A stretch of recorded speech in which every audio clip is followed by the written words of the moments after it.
In this case, and the case just argued will be submitted.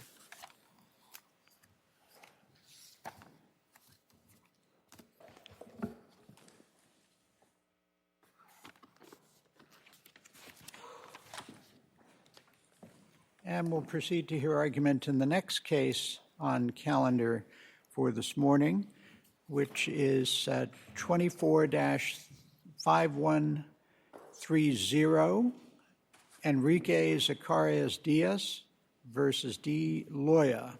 And we will hear first from Mr. Nichobo. Did I pronounce that correctly? You got it perfectly, Your All Honor. right, great. Thank you. You may proceed. Thank you, Your Honor. May it please the court, I would like to reserve 3 minutes for rebuttal. My client, Mr. Enrique Diaz, is imprisoned in Eastern Oregon, where he alleges that correctional staff called him the same racial slur over and over and over again. He testified below that when he tried to file a grievance for the first of those incidents, as required by the Prison Litigation Reform Act, he was, quote, ignored for months, for 3 months. He also testified that when he tried to file a grievance and when he ultimately tried to obtain the officer's name, well, we now know that name corresponds with nobody that actually works at that prison. And the officer didn't have a name tag as well. And the officer, that's correct, Your Honor. The officer also was not wearing a name tag, at least taking all facts and inferences in favor of the plaintiff as required. The officer was not wearing a name tag during this entire instance. So what, from your client's perspective, could he have done to exhaust as to at least that actor? And are there other guards at issue? Your Honor, the process was effectively unavailable to him. There's nothing he really could have done to exhaust during this time frame, and that's true for a number of reasons. First, as you noted, Oregon law requires him to identify the specific officer who... Did he know that? Did he know that at the time? Because we know he would have known it after because there were other grievances later that were denied for that reason. But at the time that we're talking about the Douglas incident, did he know that he needed to name the officer as part of the grievance? That's the record below. If you look at ER 29, that's Mr. Diaz's declaration. He says that he was trying to file in May 2022, but he says he couldn't do so, and he ended up filing late because he couldn't identify the officer's name. So I think the only inference you can take from that is that during this 3-month time frame, what he was trying to do was figure out who is this officer that had called me the racial slur. The other thing I'm trying to think about here is there some sort of a diligence overlay in this kind of, because this makes sense, right? Like there's these administrative requirements that I have to meet to do this, to file my grievance, and I'm having a struggle meeting one of them or whatever. Is there a diligence overlay in the sense of, somebody could just say, well, I don't know his name. I throw my hands up. I don't know his name. And 5 years later, I'll file my grievance when I happen to come upon his name, right? Like, I understand those aren't the facts here, but I'm trying to figure out, like, what is his obligation to figure it out?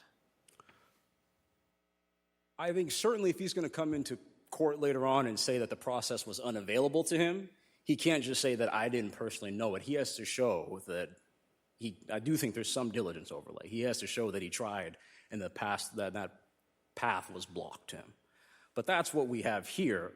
So what are the facts that show that he tried and his path was blocked? I think those are, again, in ER 29 in Mr. Diaz's declaration. He says that he was being ignored for months. A reasonable inference from that is that he was attempting to do something during that time frame. He also says that the officer wasn't wearing his name tag for months.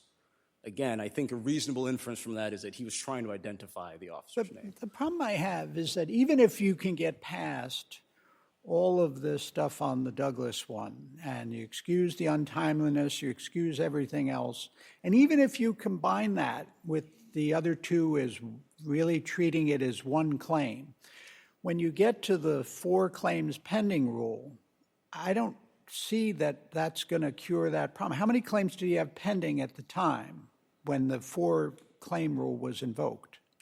For this first Douglas incident in August, Your Honor? Well, they're all submitted. The 3 of them, what was the time frame in which they were submitted? So Mr. Diaz submitted. Not the date of the underlying incidents. When were they actually submitted? The So three at Mr. issue. Diaz submitted the first incident in August, I believe it's August 23rd, 2022. That was for the May 22, that's the All May right. incident. That he, So August 23rd, the next one. August 29th is when he filed the next one. All right. And then the third. The third one, he He didn't file at all. That's for correct. Loya. That's He right. didn't He file. didn't file. Okay. But at that time, in late August, how many did he have pending? And by the time he filed the Douglas incident, that was the 6th complaint for that month. So he was over the 4 grievance limit at that point. Right. But how many did he have? There's 2 rules. You can only have 4 per month, and you can only have 4 pending. How many did he have pending? Oh, I don't believe that ODOC tells us exactly how much he had pending, but they did tell him that he was over that 4 pending limit. Okay. I mean, because he had a number of other things pending, including for things like, I need a snack, I would like the staff to change the channel more often, and the officer turned out the lights too soon. So, I mean, this seems like exactly the kind of, grievance filing that the 4-claim rule is designed to prevent. I mean, this is someone who is abusing the system by filing trivial things in large numbers and, clogging the system. And then now you claim, well, this is the one that really counts, but, he's used up his 4 on the lights and the TV. Let me make 2 points about that, Your Honor.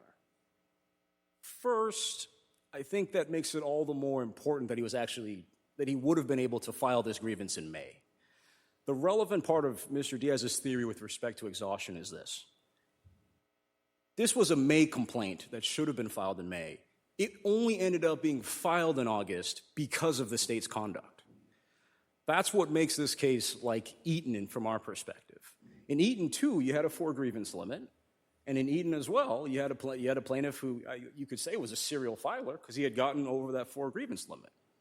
But what this court had said in Eaton is that, well, if it's the state's conduct that's maybe causing these complaints to pile up or any ways, then if the state's causing the procedural denial, then we're in Ross Category 3, where you have a situation where the state is in some way thwarting the inmate's ability to grieve.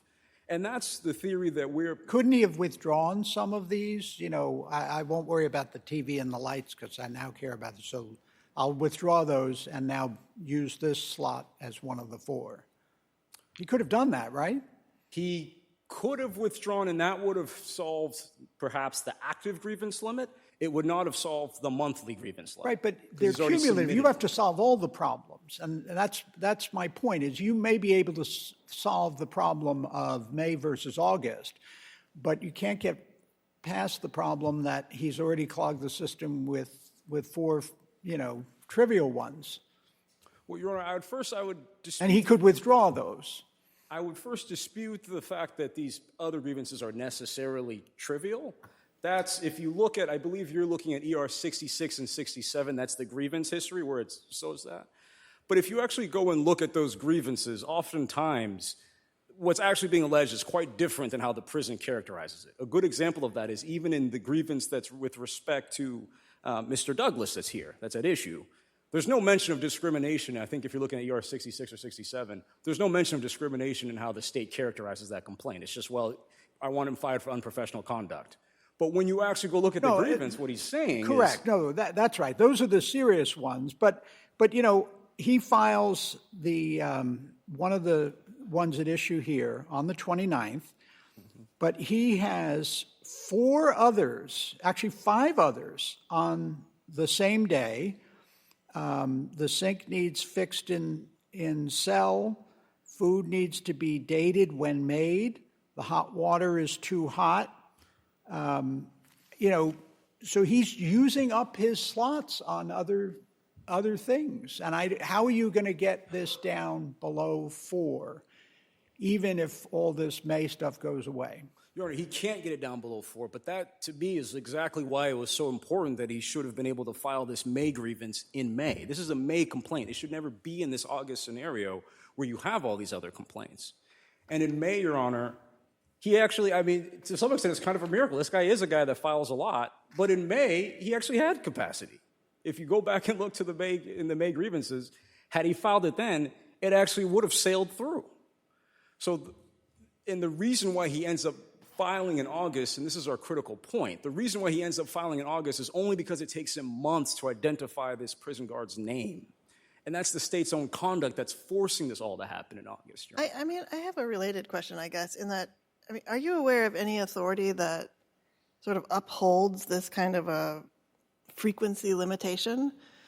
Because it's easy to point to the facts here and say, oh, we need a rule like this because this guy is filing all this seemingly frivolous stuff. But what if you had somebody who had legitimate constitutional violations in a short period of time in a series? And I'm just curious, has any court said that this kind of a limitation is just inherently valid? I looked into that, Your Honor. That's one of the arguments we wanted to make. There's an unpublished case in the 11th Circuit. I'll have to get the exact site for you, where they looked at a similar grievance limitation rule, and they said that the prison's ability to set these grievance limits without more does not run afoul of the Prison Litigation Reform Act or any constitutional remedies. And so, here in this case, obviously, but certainly, I mean, you know, if we have a really bad prison with a really rotten prison guard and he's beating someone every day, then you know, if you get to 5 with something like that, that's going to look a lot different from a constitutional point of view. You would agree with that, obviously. I would agree with that, Your Honor. I would. I think here Eaton did address the same rule, this 4 grievance rule here in Oregon, and there wasn't any indication from the court that there was a problem with the rule. But my point is, if you look at the array of August complaints, this is in the heartland of why the 4 grievance rule is put in place and why, in that respect, it would not be constitutionally problematic. That we're not bringing a facial challenge to the 4 grievance rule for that reason. What we are arguing is that there is still something in Mr. Diaz's particular case that may have rendered these generally available remedies effectively unavailable to him in that time frame, and that's the fact that there are disputed questions of fact as to whether the prison itself was engaged in any machination or misrepresentation. But do you, again, I guess I get back to the fundamental question, do you dispute that he could have withdrawn enough of these other August grievances to pull the number down below 4 and failed to do so? Absolutely, I dispute that, Your Honor. He could have, had he withdrawn, let's play that out. It's August and he files this, could he withdraw other complaints? He could potentially withdraw complaints to get it under the 4 active grievance limit, but there's nothing he can do about the fact that the grievances have already been submitted that month. There are different requirements. There's an active grievance limit, and then there's a monthly submission cap. And withdrawal on the monthly submission cap can't be cured by I mean, if you file for the 4 file per month can't be undone by withdrawing them? I don't see anything in the rules that suggest that you could, Your Honor, that could be the case. And second, another problem is he still hasn't correctly identified this person's name or correctly identified this officer. So even in this scenario where, let's say, it's withdrawn and this grievance becomes procedurally proper for that reason, this is a dead end. This is the exact type of dead end that the Supreme Court, as explained in Ross, does not need to be pursued. He isn't, to this day, we don't know who this officer is. ODOC's counsel admitted they don't even know who this officer is. That's a dead end, Your Honor. Save some time for rebuttal? Yes, Your Honor. All right, thank you, Thank you very much. All right, we will hear next from Ms. Naito. Did I pronounce it? Naito, okay. You may proceed. Good morning, and may it please the court. Kirsten Nato on behalf of ODOC and the state defendants. The question here is whether plaintiff may be excused from exhausting his first grievance because no remedy was available, but the record demonstrates that additional remedies were available and this court should affirm. I'd like to start with the timeline here and just in defendant's view, a plaintiff is incorrectly reading the record when he suggests that he could not remedy the procedural violations in the August. What's your position? He said that withdrawing to get below the 4 pending would work, but it wouldn't work for the 4 per month. Is that correct? What does the rules say about that? So I don't think the rules expressly say that if you withdraw to reduce the number under 4, you can then meet the monthly limit. But in this case, what we do know is that the plaintiff here filed seven grievances on August 23rd, including some of the ones that Your Honor has already pointed out, and that on August, shortly thereafter, I believe the same day, the grievances, including the one at issue here, were denied on those procedural for those procedural reasons. Because the rules permit an adult in custody to refile that grievance within 14 days of the initial denial, plaintiff here could have refiled this grievance the next month. Plaintiff would have had plenty of time within that 14 days and would not have, been bumping up against that 4 grievance limit. Is it in the record that he would know that? So here we do have in this record that plaintiff attended the grievance procedure training in, I think multiple times, but definitely in April of 2022. Plaintiff had withdrawn grievances in the past. And refiled them? That I don't know that plaintiff refiled them, but there is nothing in this record to indicate that plaintiff was unaware of the rules, and I think the record... Is there anything in the record that suggests that he had ever refiled one after an initial procedural denial within 14 days, as you're positing? Not that I am remembering off the right now. I would need to go back and probably reread all of those grievances. But what I will say is that, we know that plaintiff could have, refiled that grievance within the next month because plaintiff did have a grievance that was accepted in September. If he refiled it, would he have known the identity of the guard at that point? So at that point, he could have refiled. He would have, to his knowledge and even to his knowledge, when he got into the district court, the identity of this prison guard was Jay Douglas. And, at that point, that issue could have been brought to his attention and to the attention of defendants. But the record is that it's actually not Douglas, right? That's not a person. That is correct. And, and defendants have not been able to find that person. But I think that issue illustrates why we have the grievance procedure and why this court this court and the Supreme Court has said that, this type of administrative process is important in developing these types of claims so that they can be addressed closer in time so that the record can be developed around those issues. So the refiling process that you've just described, there's also a deadline, right? Like you have an incident and then you need to grieve it within a certain period of time. So that refiling process, does that avoid any statute of limitations problems? The 14-day problem. So let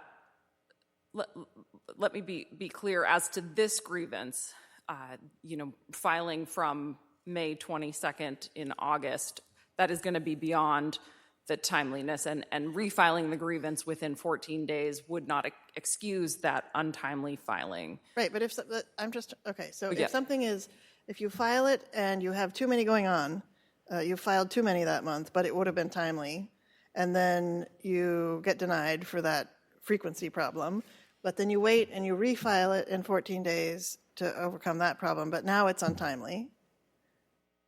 My understanding from reading the rules is that would excuse that 14-day timeliness issue because you had filed the initial grievance within the 14 days. So that is the way that I read and understand the rules that we're dealing with here. So how many did he have pending at the time that these were denied, the 2 that he did file? So at the time, on August 23rd, again, the record shows that he filed 7 grievances. The first 4 were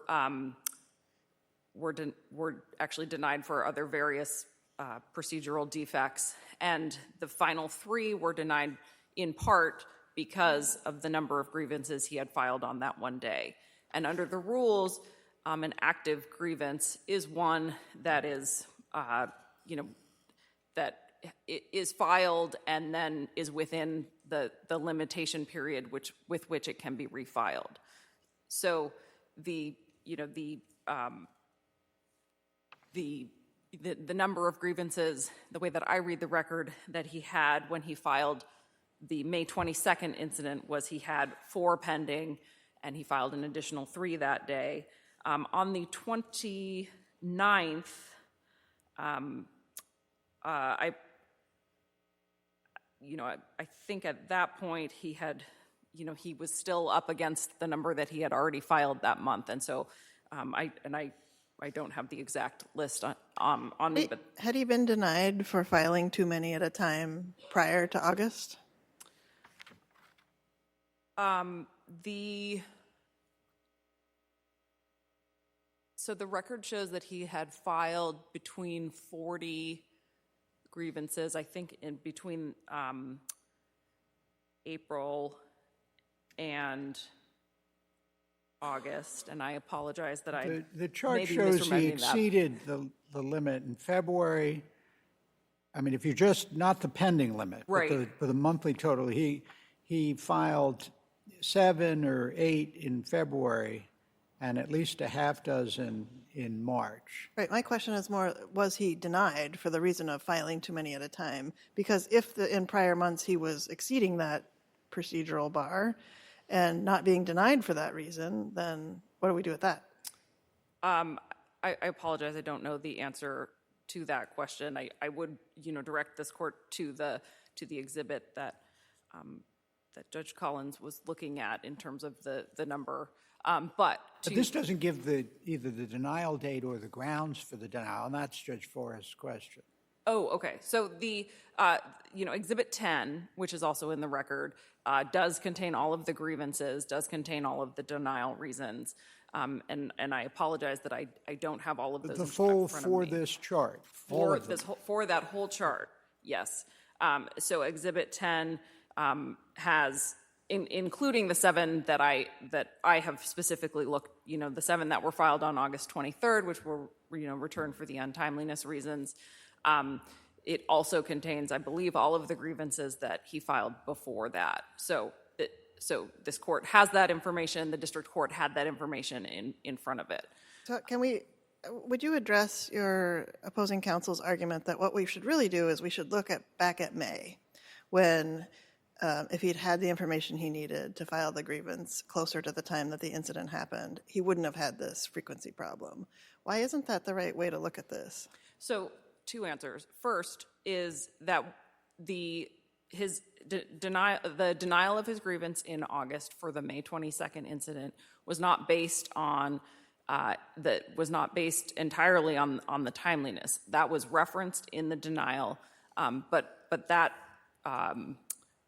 that rule permits an adult in custody to explain why the grievance was not timely filed. So there's nothing in this record that would preclude him from obtaining relief.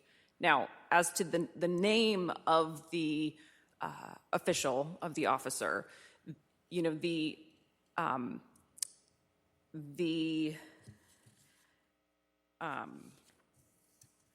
reason that this court should not look at it kind of in that backward looking is that, again, that was not the reason that this was denied, and that was. But it was a rule, right? I mean, it is a rule. Correct. He was denied on other grievances on that basis. Correct. And so it doesn't seem unreasonable for us to think, if he didn't have that information closer to the time of the incident, that the fair implication would be if he had filed his grievance, it would have been denied for having that piece of information missing.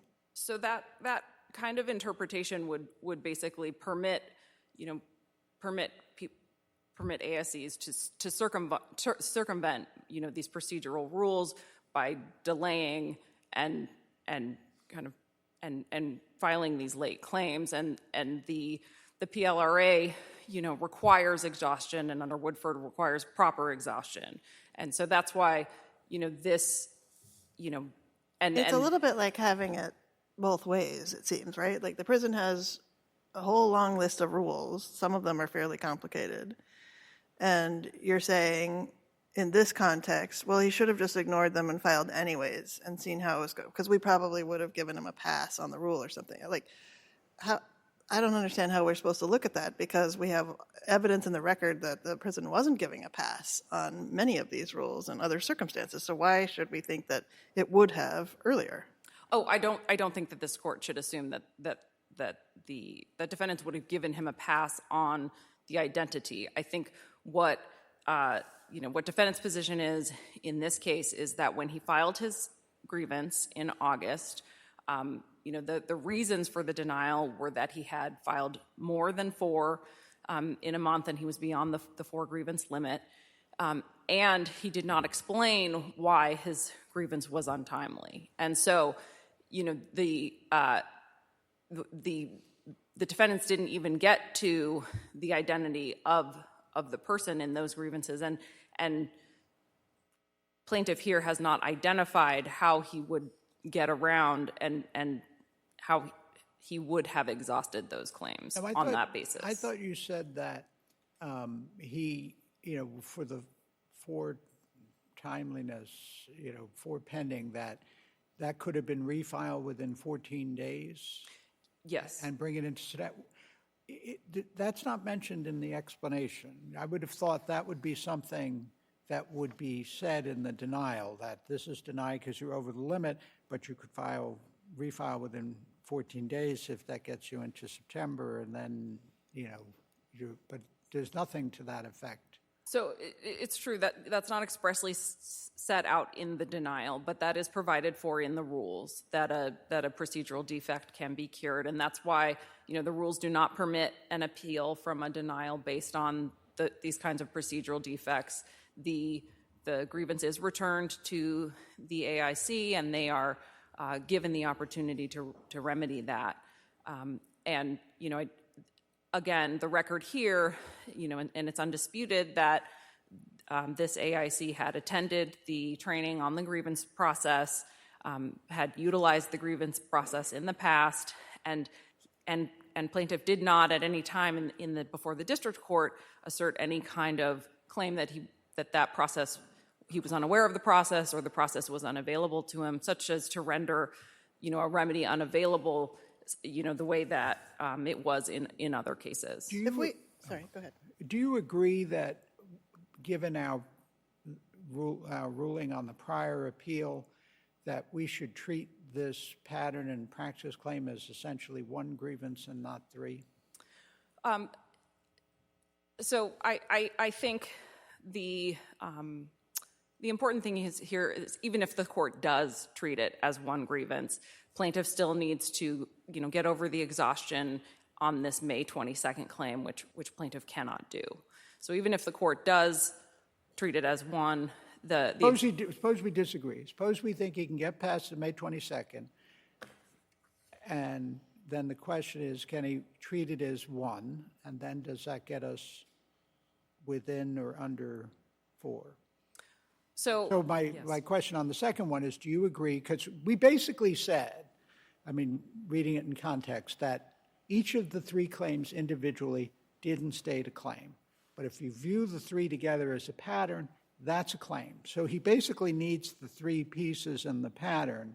But why isn't that 1 claim? If you run a prison where all the guards engage in multiple acts of harassment and create a pattern, and you say, aha, but there were 5 guards who harassed you, and now, you have 5 claims. And surely that can't be the way this runs.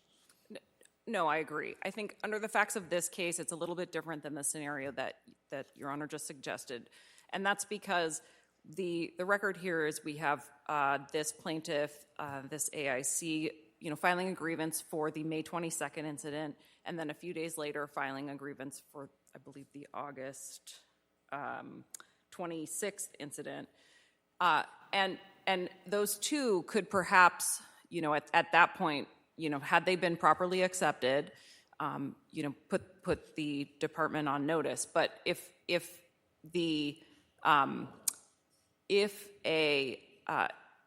if an AIC is alleging a pattern and practice, grieving one incident is not going to be sufficient to put the department on notice that there is a kind of prolific problem, a continuing problem. And so the purposes of the exhaustion requirement are not served under that scenario. This is very different than the cases where this court has, permitted that continuing violation doctrine. That would I think suggest, I'm well out of my time. If we're asking questions and we keep going,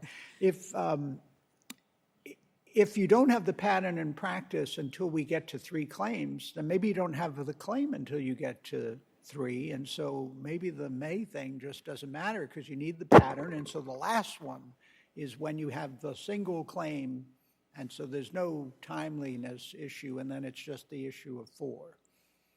And then the question is, does getting this down to 1 claim, are you below 4 at that point, or are we still clogged with 4 others over the bar of soap, the TV, and the lights?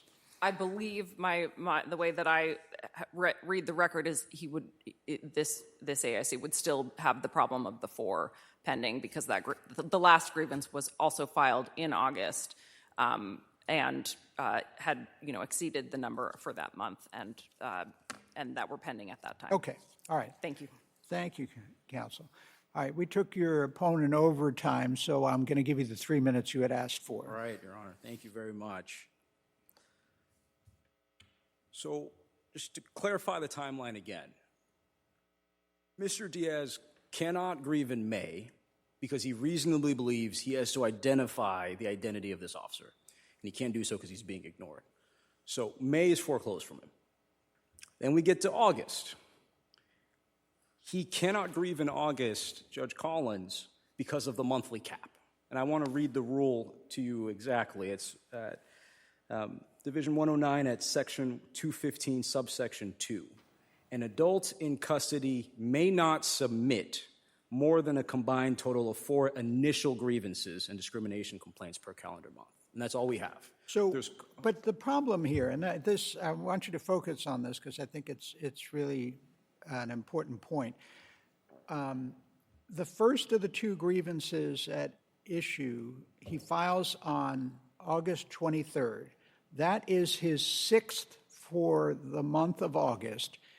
And among the 4 are, I wanted 3 bars of soap, the lights were turned off too soon, the channel on the TV needed to be changed more often, and I need a snack. So we've already clogged the system with 4 trivial ones before we get to this under any count. Why don't you just lose for that reason alone and nothing else matters? Because he never would have been, because it's the state's conduct that led to him being in that situation where he's trying to file in a month where he's already clogged. It's his own fault that it's clogged. He's complaining about TV and bar of soap and lights and silly stuff. Yes. And then he has a serious claim, and guess what? Maybe you shouldn't, play games with the system this way. But Judge Collins, it's the state's fault that he's having to file in August at all. And that's what makes this case like Eaton. If you look at Eaton, you have a similar situation where you have a prisoner who filed a lot of grievances. He was over the limit. But what Eaton said is that if the state is in part thwarting the inmate's ability to grieve, then that brings us into Ross Category 3. And that's exactly what we have here. Yes, you're right that he did file too much in August, but this was not this is a May complaint. It never should have been in August. This court in Albino, the en banc court, said if there's a single disputed question of fact with respect to exhaustion, then the proper procedure is you deny summary judgment and you promptly hold an evidentiary hearing, because this is a threshold issue. Then the case proceeds from there. There are a number of disputed questions of fact here, Your Honors. And so the right procedure is that you don't have to make the determination once and for all. You just deny summary judgment, you send it back to the district court to hold that evidentiary hearing, and we get to the bottom of questions like, why was he being ignored? Who is this officer? Why was the officer not wearing his name tag? All disputed questions of fact, Your Honor. All right. I have one last question. Go ahead. If we disagree on the continuing violation theory, and we think that only this Douglas incident might survive. Is that enough for you to keep going? It is, Your Honor. I mean, if you disagree on the continuing violations theory, if you disagree with the previous panel that this is really just one claim, such that exhaustion for one, I think, would suffice for exhaustion for the others, well, then we're in the scenario where we were before the first panel ruled, where you still have 3 different lawsuits. And so, the suit against Jay Douglas and ODOC as a named defendant there,